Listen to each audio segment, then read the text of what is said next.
মাঝে কেটে গেছে গোটা একটা বছর। গত বছর 14ই মার্চ সামনে এসেছিল নারদকাণ্ড। মমতা বন্দ্যোপাধ্যায় তখন ছিলেন নির্বাচনী প্রচারে জলপাইগুড়িতে। তারপর দিন জলপাইগুড়ি জনসভা থেকে তিনি ঘোষণা করেন 294টি কেন্দ্রে তিনিই প্রার্থী, জানিয়ে কটাক্ষ করে বিরোধীরা। কিন্তু বিপুল ভোটে ফের সরকারে আসে তৃণমূল কংগ্রেস। মে মাসের মাঝামাঝি পাহাড়ের 4টি পুরসভা নির্বাচন, বছর ঘুরলেই পঞ্চায়েত ভোট। তার আগে ফের একবার শিরোনামে নারদকাণ্ড।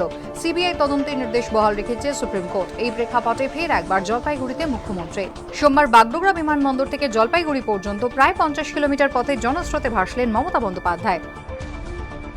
5 দিনের উত্তরবঙ্গ সফরে এসে জলপাইগুড়িতে জনস্রোতে ভাসলেন মুখ্যমন্ত্রী। মাত্র 50 কিলোমিটার পথ অতিক্রম করতে তার লেগে গেল 3.5 ঘন্টা। তাঁকে ঘিরে এত মানুষের উন্মাদনায় স্বাভাবিকভাবেই খুশি মুখ্যমন্ত্রী। মানুষরা রাস্তায় দাঁড়িয়ে থাকে, তো এই জন্য 1 ঘন্টার রাস্তাটা আমার 4 ঘন্টাও লাগে।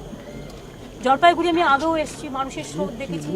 এখানকার মানুষ খুব ভালো। আমার সারা বাংলা জুড়ে যেখানেই গেছি সেখানেই মানুষের কাছ থেকে ভালোবাসা পেয়েছি। তাদের এই ভালোবাসা আমাদের কাজ করতে আরো বেশি প্রাণবন্ত করবে, উৎসাহিত করবে।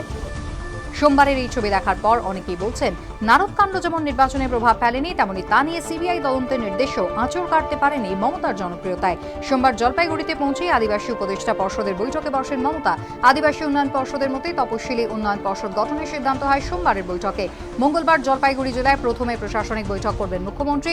পরে জলপাইগুড়ি স্টেডিয়ামে রয়েছে প্রশাসনিক জনসভা। সূত্রের খবর, সেখান থেকে বেশ কিছু উন্নয়নমূলক কর্মসূচি ঘোষণা করবেন মুখ্যমন্ত্রী। আশাবুল হোসেনের রিপোর্ট, এবিপি আনন্দ।